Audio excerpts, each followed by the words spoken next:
Good evening, ladies and gentlemen.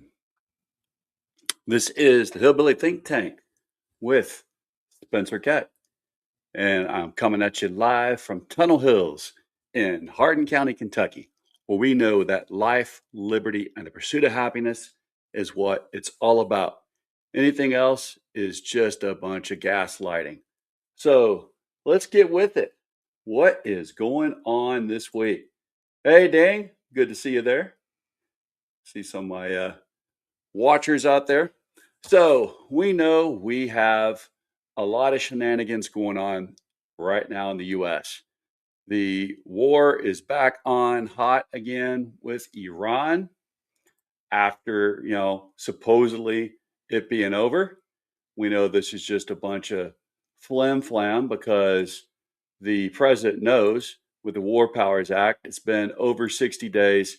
He's supposed to get congressional approval. So he tried to tell us there is no war, the war's off.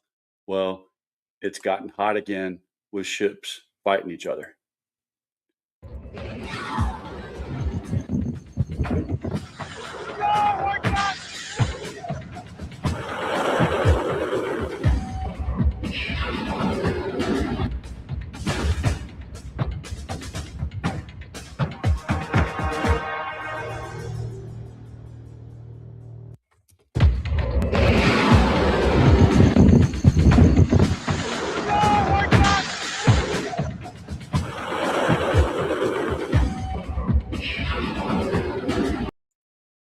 So while that's going on,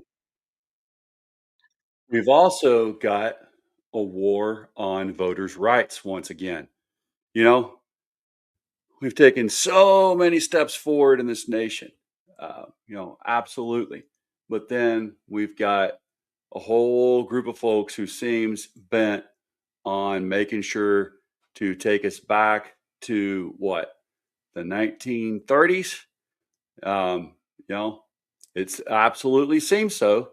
So we're going to talk about that a little bit, and then we're going to get on to talking about Roundup. But first, let's see what is going on in Memphis because this is extremely important, and we cannot forget when some of our fellow U.S. citizens are being deprived of their voting rights or their right to be heard in the U.S. Congress. Protests didn't stop Republicans from approving a new map Thursday that carves up the state's sole black majority congressional district in Memphis. It is the only one of Tennessee's 9 seats that is currently represented by a Democrat, and it is likely we will see other states do the same soon. Now, this map is red. We are talking every single district. And to achieve that, they split Shelby County, where Memphis is located, into 3 different GOP leaning districts. Now, Republicans say they used party and population data, not race, to draw a map that basically gives them a partisan but legal advantage. Democrats say they don't buy it. These maps are racist tools of white supremacy at the behest of the most powerful white supremacist in the United States of America, Donald J. Trump. So why is this happening and why now? Well, Tennessee is the first, but likely not the last state to redraw its maps into a more openly partisan gerrymander after last month's blockbuster Supreme Court decision that gutted a key remaining provision of the Voting Rights Act that protected the voting power of minority communities. Alabama, Louisiana, and South Carolina in the past few days have all taken steps towards redistricting as well. But even before the Supreme Court decision, it has been a wild few months. Texas kicked off a rare mid-cycle flurry of tit-for-tat redistricting last year when President Trump requested they redraw their maps to help him hang on to his slim majority in the U.S. House. Since then, 8 states, including North Carolina, California, and Virginia, have redrawn their maps, some benefiting Republicans, some benefiting Democrats. It has upended election calendars and undoubtedly caused confusion for voters. Tennessee goes to the polls for their primary elections on August 6th. So, again, the flim flam is back, and we are just absolutely caught in the middle of a grab of rights, taking rights away, and trying to take us back to, I don't know, the late 1700s. It's just absolutely infuriating. And, I would say a bit terrifying, but hopefully folks are going to start en masse voting for the first time in our history. We call ourselves a democracy and a republic, and yet we have one of the lowest voter turnouts in all of the democracies of the world. So we've got to get serious about it. All right. Next up, RounUp. There is a huge legal battle that's just been waged, and a gentleman claimed that his non-Hodgkin's lymphoma was caused by RounUp, and he's won his suit against Bayer. Now, why is this important? Well, one of the Make America Healthy Again, their huge things was that using RounUp was causing cancer and that it needed to be regulated and or taken off the market. But Captain Bonespurs got some kickback from Bayer, and they're like, hey, we'll give some money to your campaign, buy some Bitcoin, and make sure that we are never, ever going to have to listen to any restrictions on our product. And so he mandated that federally no one will ever make problems for RounUp. And that is a federal deal now, according to him. And so, the Make America Healthy Again folks feel like he has absolutely let them down on one of his promises, because that was their big deal during the campaign. So, all right, let's get a little background on this. And then I'll look, I see, so got some folks making comments about it already, and I'd love to hear them. We'll check them out as soon as we look at a little bit of history. 50 years ago, Monsanto invented something that would change the world forever. Roundup. No root, no weed, no problem. But Roundup was more than just a good weed killer. We've been using the weed killer for decades, but now it's at the center of a $1 billion health scandal. Did Roundup weed killer cause a man to get cancer? There's many diseases that are linked to glyphosate exposure. My doctor, he goes, I think this is all due to Roundup. What made Roundup so effective was the chemical glyphosate, that thanks to Monsanto has become the most popular pesticide in the world, and now one that's linked to cancer. My patient's dying just so their shareholders can make a few more bucks, just so their CEO can get a bonus. Despite its links to cancer, Roundup is still a $1 billion business. So how exactly did Monsanto pull this off? There was an intentional effort to deceive that took place over many decades. And now Monsanto has a new owner, a $1 billion pharmaceutical firm. And together, they're working on a way to keep selling Roundup, no matter the cost. This is right out of the tobacco industry playbook from decades ago. And we got to make sure that politicians don't fall for it again this time. Well, how are we going to make sure the politicians don't fall for it again this time when we are a nation that is run on the idea that corporations are people too? When Citizens United, came out, that's what they decided. The Supreme Court said corporations are people too. Now, I've never had a root beer and shared it with a corporation. Can't do it. But ever since the Supreme Court made that decision, every single person that goes to DC is inundated by money constantly from corporations, because that's them acting and behaving as individuals, as people, according to the Supreme Court. This, to me, is the root cause of almost all of our problems right now. And when we have folks like Elon Musk paying people millions if they'll vote for a particular candidate, as they did the last election, Yeah, we are bought and sold by corporations. So, do we expect that this union of big pharma and big ag industrial conglomerates coming together as Bayer did when it bought Roundup, do we think that they're actually going to ever be held accountable and that they're going to stop this? When we stopped big tobacco, there hadn't been a decision made saying that corporations were people. Or Philip Morris would have said, hey, yeah, I'm Philip, and I send my son, Morris, to have a root beer with people all the time. That's what people do. But yeah, we know that's not how it goes. But that's how the Supreme Court says it goes.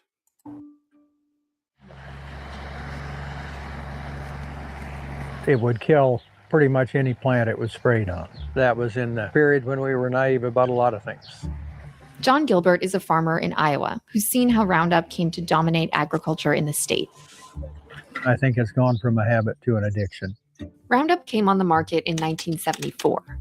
By the 90s, Monsanto had developed something to turn Roundup from a convenient tool to a necessity.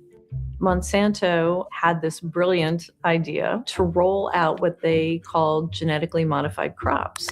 Genetically modified crops were seeds that Monsanto engineered to be resistant to Roundup. So when farmers sprayed their fields, it would kill the weeds, but not their crops. It was a big ground shift when when the modified crops came out, because it was orders of magnitude difference in how much was being used. In 1974, 1.4 million pounds of glyphosate were used in U.S. agriculture. By 2014, that number had grown to 276 million pounds. It became the world's most widely used weed killer, and Monsanto's profits just went through the roof. Roundup was responsible for half of Monsanto's total sales in 2000.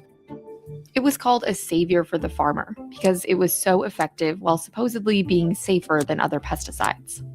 There were some people associated with Monsanto who would describe it as safe enough to drink. You can drink a whole quart of it and it won't hurt you. You want to drink some? We have some here. I'd be happy to, actually.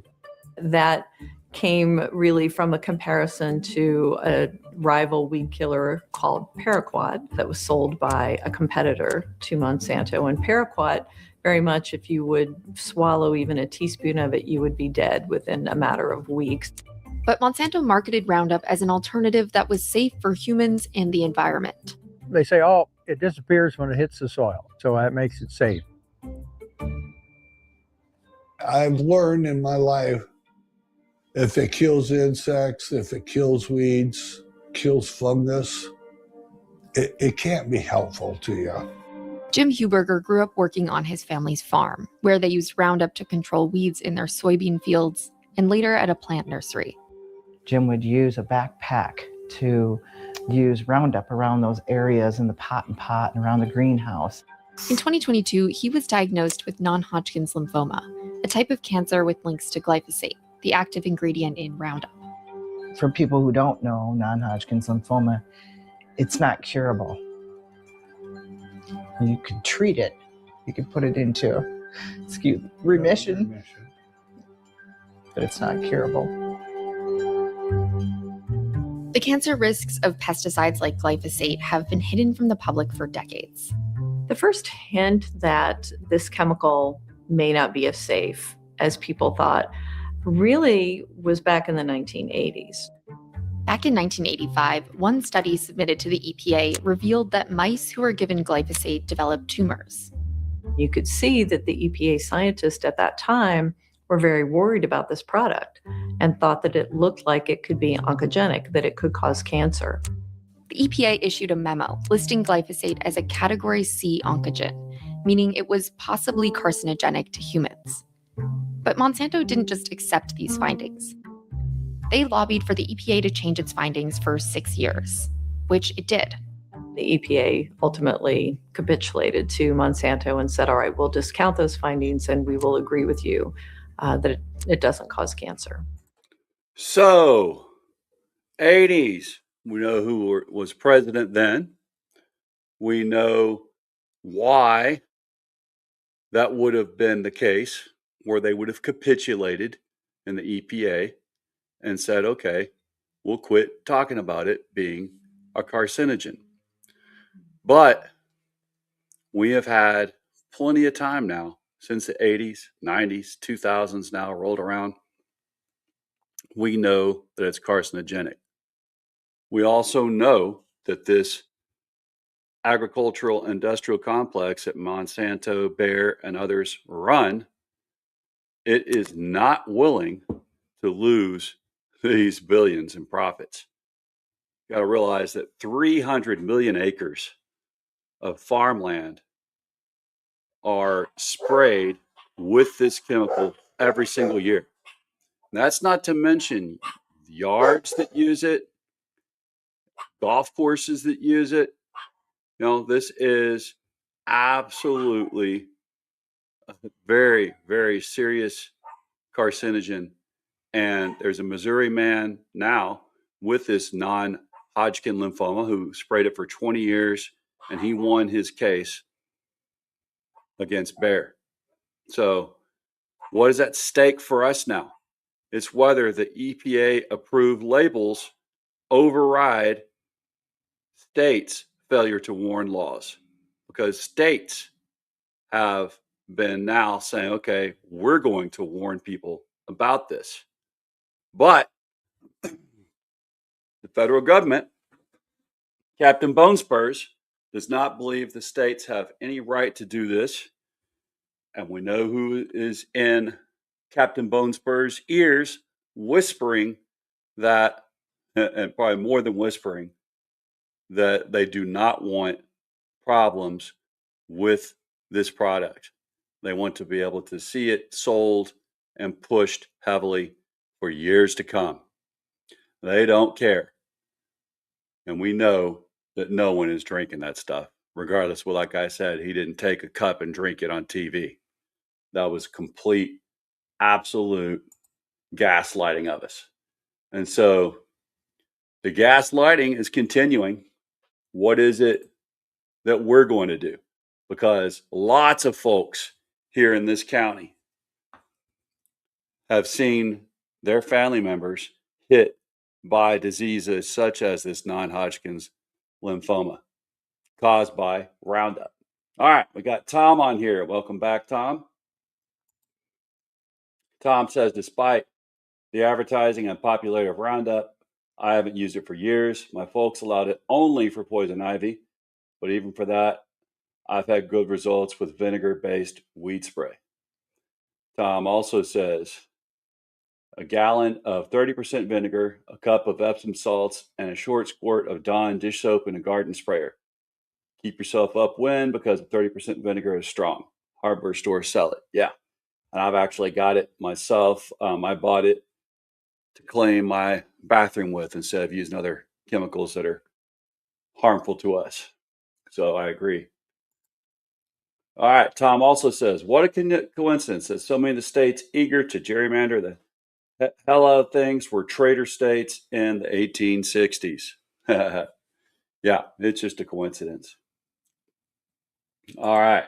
So now, again, I urge everyone, if you haven't downloaded the 5 Calls app that I've talked about before, download it, make calls, urge our representatives to do something about this situation with Roundup. It is affecting us, and we need to get real serious about it. We can't keep on killing folks with this product just to make Bayer rich. There are alternatives that are healthy, and we can still grow healthy crops without having to have our genetically modified organisms, or GMOs, which Monsanto produced, as you heard there, a hybrid seed that would not be affected by Roundup. The plant will still grow through Roundup sprayed soil. Well, what happened with that?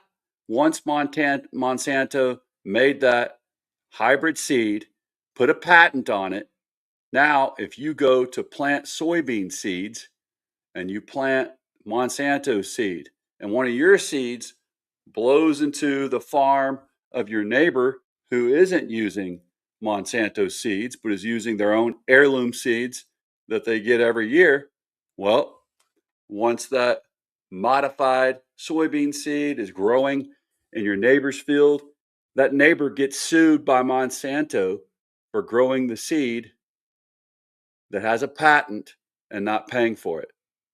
It's happened before. You can look it up. So this is an absolute monopoly we're talking about, in addition to an atrocious attack on the sovereignty of farming. All right, next up, let's just look at a couple things before we sign off. I know it's Sunday, and somewhere I remember in Sunday school at one time hearing about a golden calf and how that was an abomination according to my Sunday school lessons. But it seems that that's no problem in MAGA land. So this is an actual statue dedicated in Mar-a-Lago, where MAGA evangelical leaders gathered to bless and dedicate this gold statue dedicated to Captain Bonespurs himself. And Captain Bonespurs even did a call-in with them to thank them and to bless those who get their photos taken with his golden statue. Yeah. And they want us to have the 10 Commandments posted in classrooms, and yet they're fine with this? Oh, the irony. I don't think they ever studied irony in their classrooms. So, you know, it's been so long now that we've had this war that's been hot again, cool again, hot again, cool again. And it just seems like, I don't know what, there are bombing partners with benefits now. And what is the benefit? Well, the Epstein case is so bad, the government gave you a war, a new virus, and aliens to keep you distracted from it. So with that, do with it as much as you need, as long as you need. You know, think about it. Yeah, I mean, I think that's a funny meme. There may be quite a bit of truth to it. It's one of my memes of the day. So, all right, y'all. Again, it's only democracy in a republic at stake here. Let's all get serious about it. Remember, we've got our primary elections coming up. Just a matter of days, about 9 days away. And we've got the November midterms. These are all riding on making great decisions during the primaries. Electing people who will not be bought out by corporations like Bayer and Monsanto, who will not be bought out by the Epstein class. You know, that's all there is to it. We've got to get serious, get to work, vote often, vote early, and hey, drive anyone you know that can't get to the polls, give them a ride to the polls so that they can help save this democracy. Remember, please like and subscribe and pass on the news. And let's all have a great week. Remember, everyone deployed. And remember that we are our brother's keeper. We are our sister's keeper. And we know that if we remember that, we won't be divided, and we'll live up to Kentucky, the Kentucky motto of united we stand, divided we fall. Bless your corazón and have an amazing, amazing week.